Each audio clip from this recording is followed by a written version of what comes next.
चौमू के जयविलास गार्डन में भाजपा कार्यकर्ता पंचायत चुनाव संगोष्ठी का हुआ आयोजन। कार्यक्रम में विधानसभा प्रतिपक्ष उपनेता राजेंद्र राठौड़ सहित कई दिग्गज नेताओं ने की शिरकत।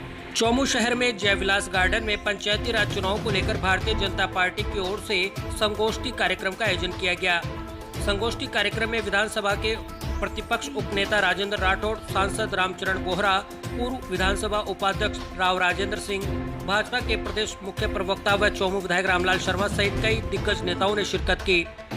संगोष्ठी कार्यक्रम में जिला परिषद व पंचायत समिति चुनाव को लेकर चर्चा की गई तथा चुनाव में जीत का परचम फहराने के लिए कार्यकर्ताओं से एकजुटता का आह्वान किया गया। इस दौरान वक्ताओं ने कहा कि कांग्रेस की जन विरोधी नीतियों से जनता परेशान है। कार्यकर्ताओं को एकजुट होकर भाजपा की जीत के लिए मेहनत करनी चाहिए। उन्होंने चौमू विधायक रामलाल शर्मा द्वारा क्षेत्र में करवाए गए विकास कार्यों की सराहना करते हुए जीत का मंत्र भी दिया तथा विकास के नाम पर चुनाव लड़ने की बात कही। उपनेता राजेंद्र राठौड़ ने कहा कि प्रदेश में कानून व्यवस्था ठप हो चुकी है। प्रदेश में जमकर भ्रष्टाचार का खेल चल रहा है। सरकारी दफ्तरों में बिना सुविधा शुल्क के कोई काम नहीं होता। उन्होंने कांग्रेस सरकार पर किसानों के हितों की अनदेखी करने का आरोप लगाते हुए कहा कि कांग्रेस सरकार द्वारा बिजली की सब्सिडी बंद कर दी गई है, जबरन वीसीआर भरे जा रहे हैं। इस दौरान पूर्व विधानसभा उपाध्यक्ष राव राजेंद्र सिंह, विधायक रामलाल शर्मा ने भी अपने अपने विचार व्यक्त किए। विधानसभा में लंबा रहा और राजनीति के विद्यार्थी के रूप में जब कभी सभाओं में जाता हूं कुछ चेहरे पढ़ने भी आते हैं। आज इस विराट कार्यकर्ताओं के चेहरों पर जब मैं नजर डाल रहा था, मुझे लग रहा था कि एक मंसूबे के साथ आप लोगों ने ठान ली है कि गोविंदगढ़ पंचायत समिति में भारतीय जनता पार्टी का परचम हर हालत में फहराएंगे। जहां इस प्रकार के समर्पित कार्यकर्ताओं की फौज हो और निश्चित तौर पर सामने वो सरकार है जिस सरकार का भ्रष्टाचार के अंदर अभी ट्रांसपेरेंसी इंटरनेशनल इंडिया का एक सर्वे में देख रहा था। एक ऐसी एजेंसी जो पूरे मुल्क में और विदेश में इस बात का सर्वे करती है कि भ्रष्टाचार कहां कितना होता है,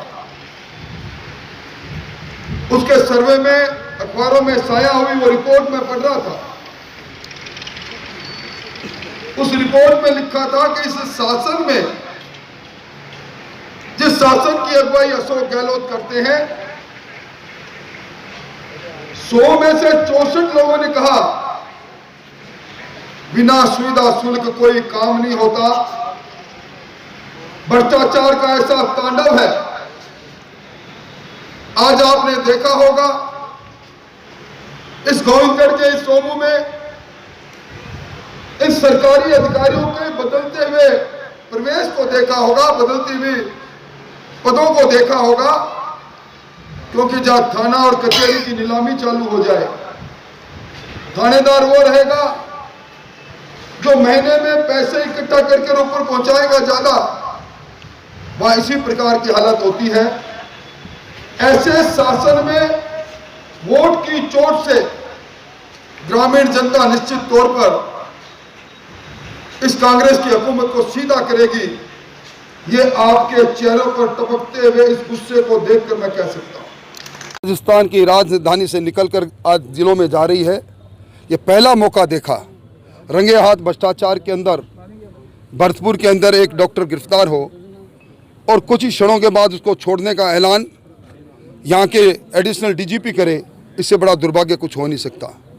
आज लगभग 4 दर्जन ऐसे मामले होंगे जिसमें जो रंगे हाथ पकड़े गए उनकी अभियोजन स्वीकृति शासन ने दबा रखी है।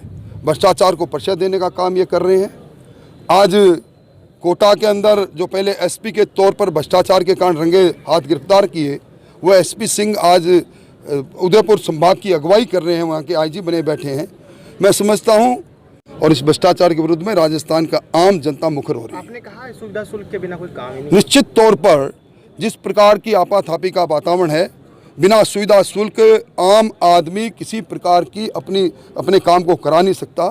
ग्रीवेंस रिडर्सल के लिए एक मैकेनिज्म बन गया सुविधा शुल्क 2 काम, कानून व्यवस्था की बात, रुका हुआ ग्रामीण विकास, बिजली की अव्यवस्थाएं, पानी के बढ़े हुए दाम, इन सारी बातों को लेकर और जो किसानों के साथ, गांव के लोगों के साथ धोखा हुआ, जन घोषणा पत्र की घोषणा के अनुसार काम नहीं हुआ, भारतीय जनता पार्टी जनता के बीच में जारी है। और हम निश्चित तौर पर जिस पर पहले प्रथम चरण के अंदर हमने 70% जिला परिषद बनाई, उसी तरह अब भी बनाएंगे। देखिए, भारतीय जनता पार्टी के आज कार्यकर्ताओं का एक सम्मेलन हमने आयोजित किया है और इस सम्मेलन के अंदर कार्यकर्ता में उत्साह है और निश्चित रूप से 29 तारीख को जो मतदान होगा वो भारतीय जनता पार्टी के पक्ष में होगा और पंचायत समिति गोविंदगढ़ भारतीय जनता पार्टी की बनेगी। इन 2.5 सालों के अंदर सरकार ने एक भी काम ऐसा नहीं किया कि जनता उसको अंगीकार कर सके। आज जितना भी पैसा जनता की रिलीफ के लिए आ रहा है, चाहे उज्ज्वला योजना में निःशुल्क अगर सिलेंडर मिल रहा है तो वो भारत सरकार दे रही है, किसानों के खाते में पैसे आ रहा है तो वो दिल्ली से आ रहा है, जल जीवन मिशन का पैसा आ रहा है तो वो दिल्ली से आ रहा है। तो राजस्थान की सरकार एक भी काम ऐसा नहीं है कि जनहित का कर रही हो। कई योजनाओं को जो हमारे भाजपा सरकार के समय चल रही थी उनको बंद करने का काम किया, वो चाहे जल स्वावलंबन योजना हो, चाहे भामाशाह योजना हो, चाहे टोल फ्री योजना हो, चाहे किसानों की सब्सिडी योजना हो, ये सब योजनाओं को बंद किया। तो एक तरीके से जनता में आक्रोश भी है और उस जनता की पीड़ा की अभिव्यक्ति वो मत के माध्यम से करेगी और निश्चित रूप से हमें पूरा विश्वास है पंचायत समिति गोविंदगढ़ भारतीय जनता पार्टी की बनेगी। टिकट से लेकर और वहाँ के कार्यकर्ताओं को कई नाराजगी भी इस तरह से देखने को टिकट का फैसला स्थानीय कार्यकर्ता ही करने हैं, टिकट ऊपर कोई नहीं देता। कार्यकर्ताओं के अंदर कौन चुनाव जीत सकता है उसकी प्राथमिकता है, बाकी टिकट का निस्तारण स्थानीय कार्यकर्ताओं के आधार पर होगा।